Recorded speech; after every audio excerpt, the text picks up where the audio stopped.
Hi everyone, I'm going to read from Detectives and Togas, and I'm going to go back to chapter 10, The Hole in the Wall.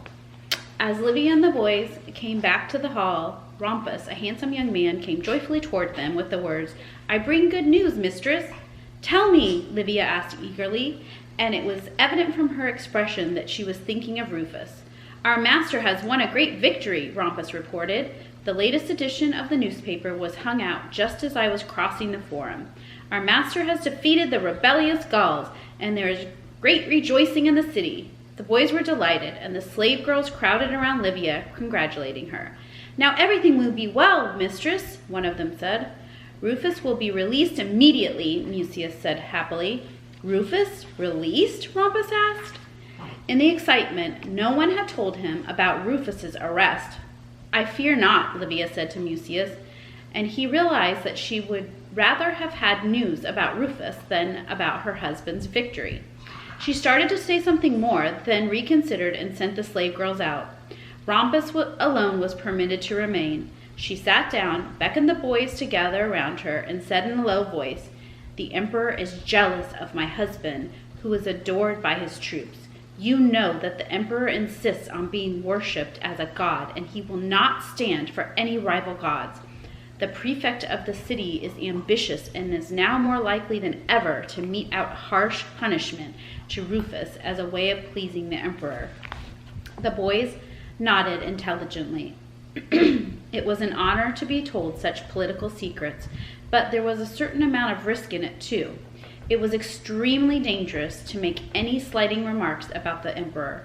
Flavius looked anxiously around to make sure that no one was eavesdropping. Rhombus could contain himself no longer. "What has happened to Rufus, mistress?" he burst out. "Rufus is in prison," Livia said. Rhombus paled. "In prison?" he breathed, horrified. Livia told him what had happened. Then she asked sternly, "Where was Rufus last night? Why are his clothes soaking wet?" Rhombus fell to his knees before her, stammering, "Oh, mistress, it's all my fault. I should have stopped the boy." "So he was out after all," Livia murmured. "Where did he go? How? When did he slip out?" Rhombus looked penitently at his mistress. "Rufus had already left school last night when I went to fetch him," he said. "These young gentlemen told me he had not felt well and he had gone home. We only said that because we didn't want to tell on Rufus. About Xantippus, I mean," Flavius said. "I hurried home," Rhombus continued, "but Rufus was not back yet. He arrived a half hour later." "Why did you fail to come and tell me?" Livia asked. "You were ill, mistress. There were strict orders not to disturb you, Rhombus replied. "But why did he come so late?" Livia asked. "He would not explain, mistress," Rhombus said. "He looked very downcast, did not answer any of my questions, and went straight to his room. I was worried by his behavior and watched him through an opening in the curtain. I wondered why he did not take off his cloak for his supper and was standing ready for him. He looked so tender and flint and lit his lantern. When he did so, I noticed that it was not his own." "It was mine," Mucius put in. "Then he emptied his money box," Rhombus continued, pouring the money into a small bag. "It occurred to me that he intended to run away, but I did not stop him immediately because I was curious to see how he would go about it. I decided it would be useful to learn his tricks, so I hid myself. That was a piece of stupidity on my part. I should have never let him out of his room. He came out and sneaked through the hall into the garden. I followed close behind. In the garden, he raced across the lawn toward the boxwood hedge, jumped over it, and suddenly disappeared. And at that I really began to worry. I ran after him, but it was already too late. I was alarmed to find a hole in the wall that we never knew anything about because it's overgrown with ivy on the outside and concealed by the hedge on the inside. The hole was too small for me to squeeze through. All I could do was stick my head through and shout after him, 'Stop, stop, Rufus, come back at once!' But he paid no attention to me and continued back on into the woods. I had to run all the way through the house to the entrance and have Titus open the door for me. I lost so much time that Rufus was out of sight before I started after him. I searched for hours, but could not find him anywhere." When did he return? Livia asked. He was gone all night, Rhombus replied guiltily. All night? The boys and Livia exclaimed in one breath. He only returned home this morning, shortly after sunrise, Rhombus said.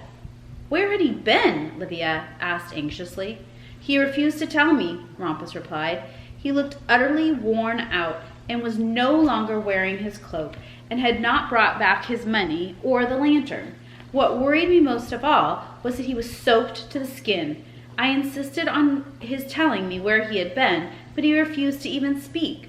Finally, I threatened to go to you, mistress, whereupon he became very excited, grasped my arms, and cried out, If you do, my father will be lost. What in the world did he mean by that? Livia asked. That I don't know, mistress, Rhombus replied, but his despair seemed so genuine that I believed him. You must not betray me, he pleaded. Nobody must know where I have been, not even my mother. It would bring great misfortune upon all of us. He begged so hard that I finally gave him my word not to tell. If I had only guessed these dreadful consequences, mistress, I would certainly have gone to you. Perhaps we would have been able to save him. I could have helped him escape in time. We could have gone to the country together and hidden. Rhombus fell silent. He stared and stared woefully into space. It's too late for that now, Livia said. I ought to be angry with you for neglecting your duty, but you acted in good faith. We all must work together now to help Rufus. But how many riddles are there? Above all, I can't see how my husband can be involved in this thing. If only we could find out where Rufus was last night. We could visit Rufus in prison and ask him, Antonius proposed. Rhombus shook his head gloomily. We would not be admitted, he said. Besides, prisoners are strictly forbidden to talk. He must have been hiding out in Minerva Square, Publius said. It wouldn't take him all night to write Caius as a dumbbell on the wall, Julius objected. And how did the lost cloak, the wet clothes, and the money fit in? Mucius pondered. Maybe he used money to buy red paint, Flavius suggested. Bosh, Mucius said. After sundown, there's not a shop in all of Rome. Something tells me that Rufus fell with evil companions last night, Livia remarked thoughtfully. There is no other explanation for his behavior and for his staying away so long. Somebody forced him to write Caius is a dumbbell on the sacred temple, perhaps with the intention of blackmailing my husband. Perhaps there are other political motives behind his business.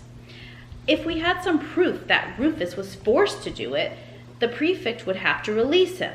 We must try and find this blackmailer, or whatever he is. It seems to me that the man whose hands Rufus fell must be the same person as the man who assaulted the teacher Xanthos, Rhombus said. These two incidents in a single night, there must be some connection. If only there was some way to find this scoundrel, Livia murmured, but we haven't the slightest clue to go by. The chain, Antonius suddenly shouted.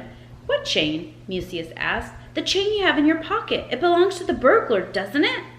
Oh, that, Mucius murmured. He took the chain out of his pocket. Livia and Rhombus examined it curiously. A valuable chain, Rhombus said. High Oriental officers wear such chains on their cloaks. Perhaps the robber is a Persian general, Antonius said thoughtfully. More likely it was stolen from the cloak of a Persian general, Publius suggested. I'm afraid this chain is not much help, Livia said. I have an idea, Mucius exclaimed. What is it? The other boys asked. Lucos, Mucius said, his voice lowered almost to a whisper. Lucos? Yes, Mucius said. He has second sight, after all. Let's go to him, show him the chain, and have him say who it belongs to. Antonius was overwhelmed. Will that be exciting? Livia also thought the idea good. This Lucos is supposed to have really have a second sight, she commented. I've heard the most highly placed people say so. But Julius, Publius, and Flavius maintained an embarrassed silence.